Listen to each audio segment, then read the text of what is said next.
இன்றைய வேத வாசிப்பு சங்கீதம் 111 அதிகாரம் முதல் 10 வசனங்கள். அல்லேலூயா! செம்மையானவர்களுடைய சங்கத்திலும் சபையிலும் கர்த்தரை முழு இருதயத்தோடும் துதிப்பேன். கர்த்தரின் செய்கைகள் பெரியவைகளும் அவைகளில் பிரியப்படுகிற எல்லாராலும் ஆதாயப்படுகிறவைகளுமாய் இருக்கிறது. அவருடைய செயல் மகிமையும் மகத்துவமும் உள்ளது. அவருடைய நீதி என்றென்றைக்கும் நிற்கும். அவர் தம்முடைய அதிசயமான செய்கைகளை நினைவு கூறும்படி செய்தார். கர்த்தர் இரக்கமும் மன உருக்கமும் உள்ளவர். தமக்கு பயந்தவர்களுக்கு ஆகாரம் கொடுத்தார். தமது உடன்படிக்கையை என்றென்றைக்கும் நினைப்பார். ஜாதிகளின் சுதந்திரத்தை தமது ஜனங்களுக்கு கொடுத்ததினால் தமது கிரியைகளின் பலத்தை அவர்களுக்கு தெரியப்படுத்தினார். அவருடைய கரத்தின் கிரியைகள் சத்தியமும் நியாயமும் ஆனவைகள். அவருடைய கட்டளைகள் எல்லாம் உண்மையானவைகள். அவைகள் என்றென்றைக்கும் உள்ள சதா காலங்களுக்கும் உறுதியானவைகள். அவைகள் உண்மையும் செம்மையுமாய் செய்யப்பட்டவைகள்.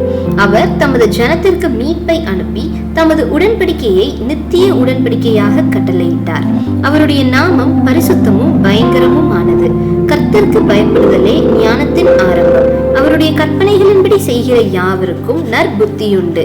அவர் புகழ்ச்சி என்றென்றைக்கும் நிற்கும். இன்றைய நற்செய்தி. நம் தேவன் எவ்வளவு பெரியவர்!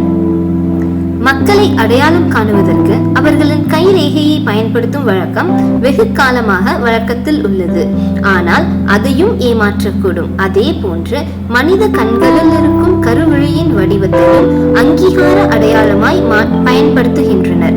ஆனால் கான்டாக்ட் லென்ஸின் மூலம் அந்த அடையாளத்தையும் மாற்ற முடியும். இது போன்ற அங்க அடையாள தொழில்நுட்பத்தை எளிதில் ஏமாற்றி விடலாம். எது பிரத்யேகமான தனித்துவத்தை அடையாளப்படுத்துகிறது? ஒவ்வொரு மனிதனின் இரத்த நாளங்களின் அமைப்புகளை மாற்றி அமைக்கவே முடியாது என்று கண்டறியப்பட்டுள்ளது.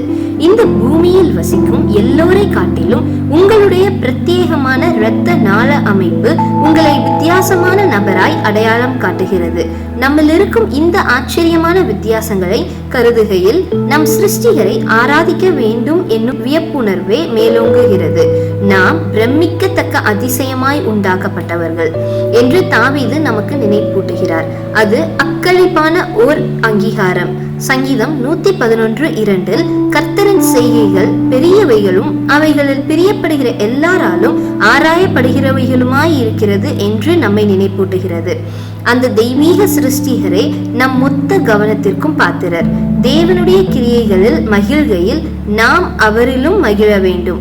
அவர் கிரியைகள் பெரியவை, அவரோ அதை காட்டிலும் மகத்துவமானவர். அந்த உணர்வே சங்கீதக்காரனை தேவரீர் மகத்துவம் உள்ளவரும் அதிசயங்களை செய்கிறவருமாய் இருக்கிறீர், நீர் ஒருவரே தேவன் என்று துதிக்க தூண்டுகிறது.